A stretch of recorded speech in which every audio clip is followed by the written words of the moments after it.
ಉತಾರನೆ ಕೋಳಿ ಕೂಗೋ ಮುಂಚೆ ಎದ್ದಿ ರೆಡಿಯಾಗಿ ಮಲೆನಾಡಿನ ಹೆಬ್ಬಾಗಿಲು ಶಿವಮೊಗ್ಗನ್ ಬಿಡೋಷ್ಟರಲ್ಲಿ 6 ಗಂಟೆ ಆಗಿತ್ತು. NH48 ಹಿಡಿದು ಬರೋ ಅಂತ ಹೋಗ್ತಾ ಇದ್ ನಾವು ಕಾಮತಪ್ಪು ನೋಟ್ಲಾಗಿ ಟಿಫಿನ್ ಮಾಡಿ ಮತ್ತೆ ರೋಡ್ಗೆ ಇಳಿದ್ವಿ. ಹಿಂಗೆ ಕಾಣದೂರ್ ಕಡೆ ಹೋಗ್ತಾ ಇರೋದು 5 ಜನ. ಯಾಕೆ ಅಂದ್ರೆ ಒಂದು ಭರ್ಜರಿ ಗುಡ್ಡ ಹತ್ತೋಕೆ. ಹಿಂಗೆ ಇವೆಲ್ಲ ಐಕ್ಳು ಹೋಗ್ತಾ ಇದ್ರೆ ಲಾರಿಯವ್ರ ಅಡ್ಡ ಹಾಕೋಬೇಕಾ? ಹೋಗಪ್ಪ ಅಂದ್ರು ಮುಂದಕ್ಕೆ ಹೋಗಕ್ತಿಲ್ಲ ಅವ್ರಿಗೆ. ಈ ಡ್ರೈವರ್ ಬಾಸ್ ನೋಡಿ ಜಾಗ ಬಿಡು ಅಂದ್ರೆ ಮೊಬೈಲ್ ನೋಡ್ತಾ ಕುಂತವ್ನು. ಇವರಿಂದ ಹೆಂಗೋ ತಪ್ಪಿಸ್ಕೊಂಡು ನಮ್ಮ ಸುವರ್ಣ ವಿಧಾನಸೌಧ ನೋಡ್ಕೊಂಡು ಮಹಾರಾಷ್ಟ್ರಕ್ಕೆ ಎಂಟ್ರಿ ಕೊಟ್ಟೇ ಬಿಟ್ವಿ. ಜರ್ನಿಯಲ್ಲಿ ಊಟ ಸಿಕ್ಕಾಪಟ್ಟೆ ಇಂಪಾರ್ಟೆಂಟ್ ನೋಡಿ. ಮಾಡಿಕೊಂಡು ಪುಣೆಯ ಟನಲ್ ನುಗ್ಗಿದಾಗ ಆಗಿದ್ದ ಟೈಮ್ ಸಂಜೆ 5 ಗಂಟೆ. ಮಹಾರಾಷ್ಟ್ರದ ಈ ಊರಲ್ಲಿ ಗಾಡಿ ತೊಳಿತಾರೋ ಇಲ್ವೋ ಗೊತ್ತಿಲ್ಲ, ಆದ್ರೆ ಗಾಡಿ ಪ್ಲೇಟ್ ನಂಬರೇ ಕಾಣಿಸಲ್ಲ ಗುರು. ಹಿಂಗೆ ಶಿರ್ಡಿ ತಲುಪೋಷ್ಟರಲ್ಲಿ ಆಗಿದ್ದ ಟೈಮ್ ರಾತ್ರಿ 12 ಗಂಟೆ. More report from Don. Finally completed 831.6 km in a single day, broken my record of 780 km. This is Yogesh speaking.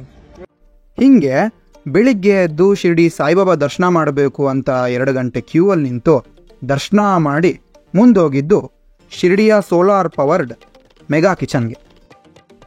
ಟಿಫಿನ್ಗೆ ಅಂತ ಫ್ರೀ ಕೂಪನ್ ಕೊಟ್ಟರು, ಮುಂದೆ ಮತ್ತೆ ಇಸ್ಕೊಂಡ್ರು, ಬಿಟ್ರು.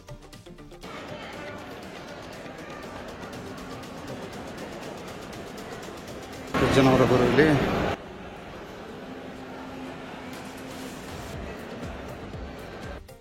ಇವರು ಫ್ಯಾನ್ಸಿ ಡ್ರೆಸ್ ಕಾಂಪಿಟೇಷನ್ ಹೊಂಟಂಗಿದ್ದಾರೆ.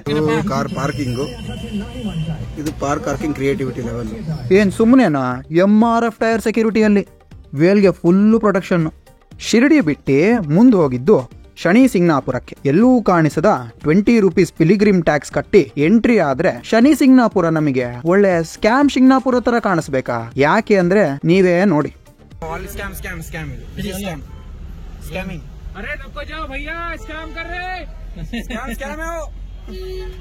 ಸ್ಕ್ಯಾಮ್ ಒಂದು, ಇಲ್ಲಿ ಸ್ಕ್ಯಾಮ್ 2, ಇಲ್ಲಿ ಫುಲ್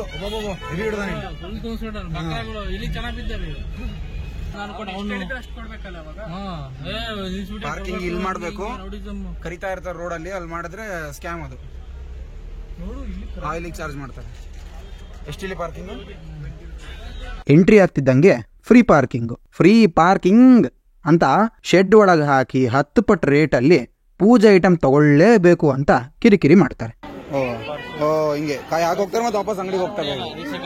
ರೀಸೈಕಲ್ ಆಗ್ತಾರೆ ಹಿಂಗೆ.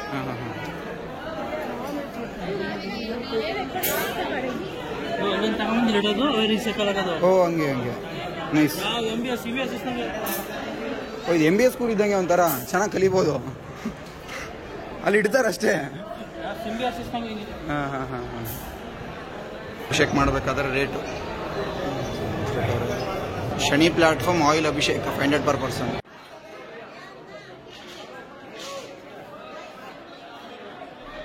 ಇವರೆಲ್ಲ ಹಾಕೋ ಆಯಿಲ್ ಸಹ ಪಕ್ಕಕ್ಕಿಟ್ಟ ಟ್ಯಾಂಕಿಂದ ಮತ್ತೆ ರೀಸೈಕಲ್. ಆದರೆ ಇವರೆಲ್ಲರ ಮಧ್ಯೆ ನನಗೆ ಕರೆಕ್ಟ್ ಅನ್ನಿಸ್ದವನು ಈ ಕಸ ಗುಡಿಸೋನು. ಕಾಯಕವೇ ಕೈಲಾಸ ಅಂತ ನೀವು ಹೆಂಗಾದ್ರೂ ಒದ್ದಾಡಿ, ನನ್ನ ಟೈಮ್ ಆಯಿತು, ನಾನು ಕಸ ಗುಡಿಸ್ಬೇಕು ಅಷ್ಟೆ. ದೇವರು, ಜನರ ಕಷ್ಟ ಹಾಗೂ ನಂಬಿಕೆ ಇದೆಲ್ಲ ಅರ್ಥ ಆಗುತ್ತೆ. ಆದರೆ ಇದನ್ನೇ ಬಿಸ್ನೆಸ್ ಮಾಡ್ಕೊಂಡಿರೋರನ್ನ ಏನನ್ಬೇಕು ನೀವೇ ಹೇಳಿ. ಇಲ್ಲಿಂದ ಸೀದಾ ಹೋಗಿದ್ದು ಬಾಗಲೇ ಇಲ್ಲದ, ಬೀಗ ಹಾಕದೇ ಇರುವ ಮನೆಗಳು ನೋಡೋಕೆ. ಡೋರ್ ಬಿಡಿ, ಯಾವ ಮನೆಗೂ ಇಲ್ಲಿ ಹೊಸಲೇ ಇಲ್ಲ. ಡೋರ್ ಇಲ್ಲ ಅಲ್ಲಿ ಮನೆಗೆ. ಮನೆ ಡೋರೇ ಇಲ್ಲ. ಡೋರ್ ಇಲ್ಲ ಮನೆಗೆ. ಇದಕ್ಕೆ ಸ್ಕ್ರೀನ್ ಇದೆ ಅಷ್ಟೇ, ಡೋರ್ ಇಲ್ಲಲ್ಲ ಈ ಮನೆಗೆ. ಡೋರ್ ಇಲ್ಲ ಈ ಮನೆಗೆ. ಓ ಇದಕ್ಕೂ ಅಷ್ಟೇ ಡೋರ್ ಇಲ್ಲ. ಡೋರ್ ಇಲ್ಲ, ಯಾರು ಇಲ್ಲ. ಅಲ್ಲಿ ಸಿಕ್ಕ ಈ ಚಿಲ್ಟಾರಿಗಳು ಹೇಳಿದ್ ಹಿಂಗೆ.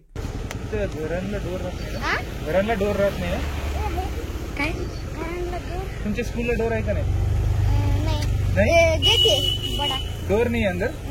क्यों? उधर लेके गए तो चोरी किया था. 1 मिनट आओ इधर कैमरा है ना चालू. कैमरा क्यों लेके गए स्कूल को? प्रैक्टिस के लिए डांस. ओ डांस पार्टी चल रहा है. कैमरा चालू है इधर. कुलूप नहीं रहता. हाँ वो सिंगापुर में कुलूप नहीं. घर किधर है? हमारे को देखना है वो घर. कुलूप नहीं है ना, वो घर देखना है. कौन से घर को कुलूप नहीं? दिख रहा है भगवान है ना, कुलूप नहीं चलता इधर. हाँ वही सिर्फ क्लूज नहीं है nut bolt system okay thank you. Door ಕಾಲ್ ಲಾಕ್ ಹಾಕಲ್ಲ ಅಂತ ಲಾಕ್ ಹಾಕಂಗಿಲ್ಲ, ಸೊ ಅದಕ್ಕೆ ಇದು ಮಾಡ್ತಾರಂತೆ ಕುನೂಪ್ ನೈ ನಟ್ ಬೋಲ್ಟ್ ಅಷ್ಟೇ. ಹಾ ಇಲ್ಲ ಅಂತಲ್ಲ. ಹಗ್ಗ ಕಟ್ಟಿದಾರೆ ಅಷ್ಟೇ ಬಾಗಿಲಿಗೆ. ಸೊ ಈ ಊರಿನ ಯಾವ ಮನೆಗೂ ಬೀಗ ಹಾಕಲ್ಲ, ಬರೀ ಚಿಲ್ಕ ಅಂತಾಯ್ತು. ಯಾರೋ ಬಂದ್ಬಿಟ್ಟಿದ್ರು ಇಲ್ಲೂ ಅಷ್ಟೇ. ಬಾಯ್ ಬಾಯ್. ಅರ್ಧ ಮನೆಗೆ ಡೋರ್ಸ್ ಇದ್ರೆ ಅರ್ಧ ಮನೆಗಳಿಗೆ ಡೋರ್ಸೇ ಇಲ್ಲ. ಶೀಟ್ ತಾಕೊಂಡು ಅರ್ಧ ಕಲ್ಲಿಡ್ತಾರ ಅಷ್ಟೇ. ಸ್ಕ್ಯಾಮ್ ಮಾಡೋರ್ನ ಇನ್ನೊಂದ್ಸಲಿ ಮಾತಾಡ್ಸಿ ಮುಂದೆ ಹೋದ್ವಿ.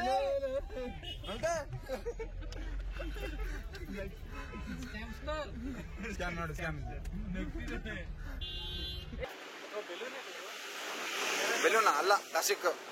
ಬೆಲೂನೇ ನೋಡಿದೆ. ಓ ಬಲೂನೇನಾ? ಏನು? ಓ ಇಲ್ಲಿ ಹಿಂಗಿಡ್ತಾ ನಂಗೆ. Okay okay. ಹಾ ಹಾ. ಮರದಲ್ಲೇ ಮಾಡಿರೋ ಸ್ಕ್ರೂ ಗೇರ್ನ ಇಟ್ಟು ಪಕ್ಕಕ್ಕೆ ಬೆಳೆದಿರೋ ಕಬ್ಬು ತಂದು ಫ್ರೆಶ್ ಆಗಿ ಕಬ್ನಾನ ತೆಗಿತಾ ಇದ್ದಾನೆ. ಈಗ ಟೆಕ್ನಾಲಜಿಯಲ್ಲಿ ನಾವು ಮುಂದುವರೆದು ಏರೋಪ್ಲೇನ್ನೇ ಓಡಿಸ್ತೀವಿ. ಈ ಚಿಕ್ಕ ಕಬ್ಬಿನಲ್ಲಿ ತೆಗಿಯೋಕೆ ಎತ್ತು ಬೇಕಾ? ಹಂಗಂದ್ರೆ ಈ ಎತ್ತುಗಳ ಉಪಯೋಗ ಆದರೂ ಏನು ಅಂತ ಒಂದು ಕಡೆ ಅನಿಸಿದ್ರೆ, ನಮ್ಮ ಪ್ರಾಚೀನತೆ ಪದ್ಧತಿ ಪರಂಪರೆನ ಉಳಿಸೋದು ನಮ್ಮ ಕರ್ತವ್ಯ ಅಲ್ವಾ ಅಂತ ಇನ್ನೊಂದು ಕಡೆ ಅನಿಸುತ್ತೆ. ನಿಮಗೇನನ್ಸುತ್ತೆ ಕಮೆಂಟಲ್ಲಿ ಹೇಳಿ. ಪಿಂಟೋ ಬಾಸು ಹಾಡಾಡ್ತಾ ಇದ್ರೆ ಟೈಗರ್ ಯಾಕೋ ಸುಮ್ ಕುಂತಿದೆ. ನಮ್ಮ ಡಾನ್ ಟನ್ಯಾನ್ ಒಳ್ಳೆ ರೆಸ್ಟ್ ಮೋಡ್ಗೆ ಶಿಫ್ಟ್ ಆಗವ್ರೆ. ಆದರೆ ಕಾಗೆ ಕಳ್ಳ ಮಾತ್ರ ಯಾರಿಗೋ ಕಾಗೆ ಆರ್ಸೋಕೆ ಹೋಗವ್ನೆ. ಕಬ್ನಾಲ್ ಕುಡ್ದು ರೋಡ್ ಹಿಡಿದು ಮಲ್ಸೇಜ್ ಘಾಟ್ಗೆ ಹೋಗ್ಬೇಕಾದ್ರೆ ಈ ಥರದ ವ್ಯೂಸ್.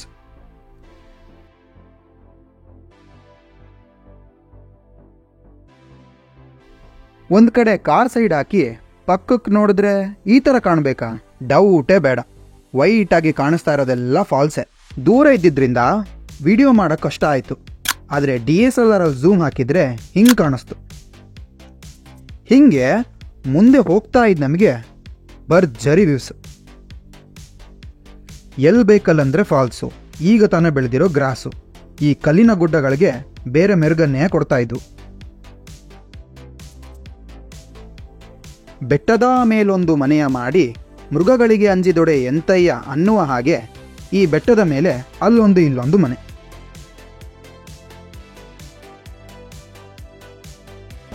ಸಿಕ್ಕಾಪಟ್ಟೆ ಫಾಲ್ಸ್ ಇದಾವಲ್ಲಿ.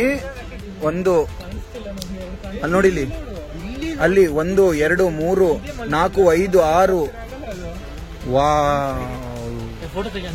ಹಿಂಗೆ ಈ ಥರದ ವ್ಯೂ ಜೊತೆ ಮಜಾ ಕೊಡೋಕೆ ಪಕ್ಕಕ್ಕೆ ಪಿಂಪಲ್ಗಾಂವ್ ಜೋಗ ಡ್ಯಾಮ್. ಹೀರೇಶ್ವರ್ ತಲುಪುವಷ್ಟರಲ್ಲಿ ಆಗಿದ್ದ ಟೈಮ್ 8 ಗಂಟೆ. ಇಲ್ಲೆಲ್ಲ ವ್ಯವಸ್ಥೆ ಅಷ್ಟಕ್ಕಷ್ಟೇ.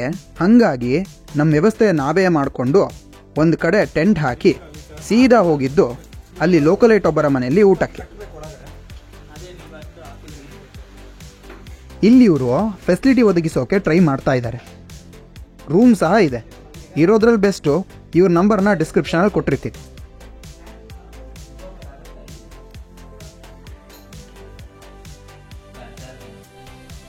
ಹೊಟ್ಟೆ ತುಂಬಿಸ್ಕೊಂಡು ಹರಿಶ್ಚಂದ್ರ ಟ್ರೆಕ್ ಬೇಸ್ ಕ್ಯಾಂಪ್ ಆದ ಕೀರೇಶ್ವರಲ್ಲಿ ಕ್ಯಾಂಪ್ ಹಾಕಿ ಮಲಗಿದ್ವಿ. ನಾಳೆ ಒಂದು ಭರ್ಜರಿ ಟ್ರೆಕ್ ಮಾಡೋದಿದೆ. ಅಮೇಝಿಂಗ್ ವ್ಯೂಸ್ ಇದ್ದಾವೆ. ಅಲ್ಲಿವರೆಗೆ ಗುಡ್ ನೈಟ್. ಸಬ್ಸ್ಕ್ರೈಬ್ ಮಾಡಿಲ್ಲ ಅಂದರೆ ಮಾಡಿ. ಯಾಕಂದರೆ ತಟ್ ಅಂತ ನಾನು ವಿಡಿಯೋನ ಬಿಟ್ಟರೆ ಪಟ್ ಅಂತ ನಿಮ್ಮ ಮೊಬೈಲಲ್ಲಿ ಬರುತ್ತೆ ಅಷ್ಟೇ. ಮತ್ತೆ ಸಿಗೋಣವಾ?